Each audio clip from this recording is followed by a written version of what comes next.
Peggy 12.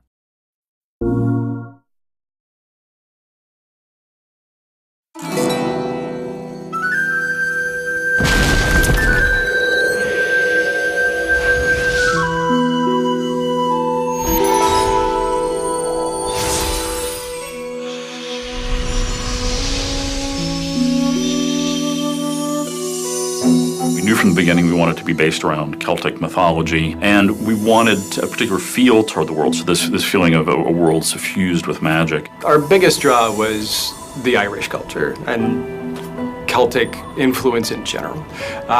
If it came from Northern Europe, it's probably in our game somewhere. We fight banshees. We bring up ancient war spirits. We have Celtic pixies running through magical forests. Ancient things called bogies. Bogies were the critters in the night that stole children and things from your cupboard. It's filled with knots and ghosts and sprites and bogies, but really it's brought into a modern understanding. We wanted to make sure to ground our game in some real mythology because we were going for an archetypal story. We wanted something that would be close enough to the medieval fantasy themes that gamers are very familiar with, but still fresh enough at the same time that it would feel like a new take on them. With each of the major environments, we were looking for ways to push them outside of what you're familiar with. We wanted to create the sense that you're someplace else, someplace strange, someplace that's not the real world. The foresting door! I can see it! We took our worlds and we really gave them a rich visual treatment that made them look just frankly stunning and beautiful, and a place that even if you weren't playing the game, you would be really enjoying just getting to walk through it and sort of marveling at the architecture and the flora and fauna and the way the light played off the surfaces.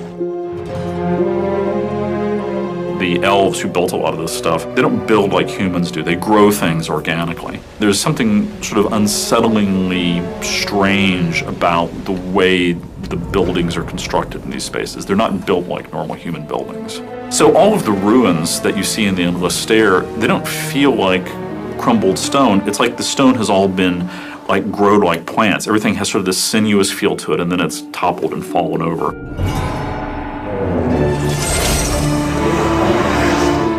What we want is the player to always feel like that there is this sort of sense of menace in the world. When you first start off, you travel to the realm of the dead, and it creates a very particular sort of mood at the beginning of the game that immediately takes you outside of being in the real world.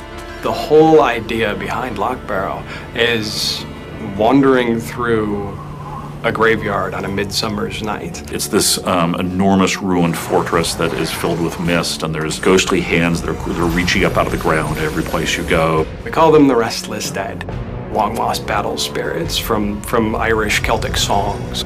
In our world, we really draw on those ancient legends. Those were really a lot of the deep inspiration behind most of the critters that you'll find. We have several different base enemy types. We have the Restless Dead, we have the Forest Sylphs, and we have the Bogies, which are goblin-like creatures. There's all different types of bogies. There's fire shamans, ice shamans. There's warriors that just go berserk and run at you. We tried to create a silhouette and a profile that was far enough removed from goblins and trolls that it could be a fresh and original character. Hey! Sylphs in the fairy forest really come from the classic sense of pixies. Little butterfly wings and the sugar plum dances. Sylphs are kind of corrupted fairies. When you first encounter these sylphs, you're thinking, oh, that's a fairy. That's a nice fairy. But then that fairy comes up to you and slaps you in the face with a twig. And you're like, what's going on? Personally, through hours and hours of playing the game and testing the game, the sylphs are the absolute bane of my existence. The creatures that we've developed for Sorcery really draw from those global legendary critters. Ghosts, goblins, things that move in the woods. Just those childhood dreams that we all grew up, we all heard about in stories, those things that are timeless across every culture.